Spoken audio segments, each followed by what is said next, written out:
একজন দক্ষ শিক্ষকের কাছ থেকে একজন খারাপ ছাত্র যা শিখতে পারে, তার চেয়ে একজন খারাপ শিক্ষকের কাছ থেকে একজন ভালো ছাত্র অনেক বেশি শিখতে পারে। যুব সমাজকে চাকরি প্রার্থী হওয়ার বদলে চাকরিদাতা হওয়া প্রয়োজন। যে অন্যদের জানে সে শিক্ষিত, কিন্তু জ্ঞানী তো হলো সেই ব্যক্তি যে নিজেকে জানে, কারণ জ্ঞান ছাড়া শিক্ষা কোনো কাজে আসে না। বর্তমান সময়ে ইংরেজি শেখা খুবই আবশ্যক, কারণ বিজ্ঞানের সমস্ত তার কাজ ইংরেজিতে হয়।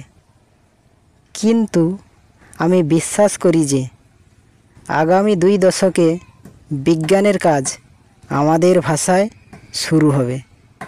তখন আমরাও জাপানিদের মতো সামনে এগিয়ে যেতে পারব। শিক্ষণ হলো একটি মহান পেশা, যা কোনো ব্যক্তির চরিত্র, ক্ষমতা এবং ভবিষ্যৎকে আকার দেয়।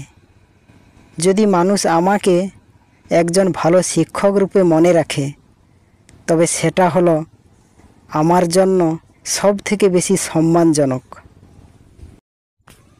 আমার মতে আপনি কম বয়সে বেশি আশাবাদী হন এবং এই সময় কল্পনা শক্তিও অধিক হয়, আর কল্পনার মধ্যে ভেদাভেদও কম হয়। সেই হলো ভালো শিক্ষার্থী, যে প্রশ্ন করে। প্রশ্ন না করলে কেউই শিখতে পারে না।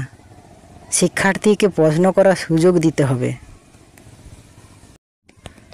সহজ এবং দ্রুত সুখের জন্য ছোটা উচিত নয়।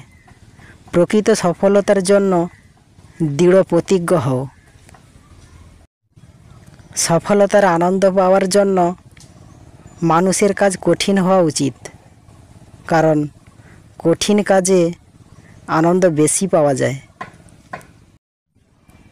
যারা হৃদয় দিয়ে কাজ করতে পারে না, তাদের সাফল্য অর্জন আনন্দহীন ও আকর্ষণহীন, আর এমন সাফল্যের থেকেই সৃষ্টি হয় তিক্ততা।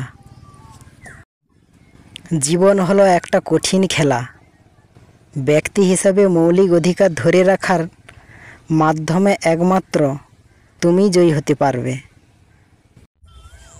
জীবনে পরাজয় বলতে কিছু নেই।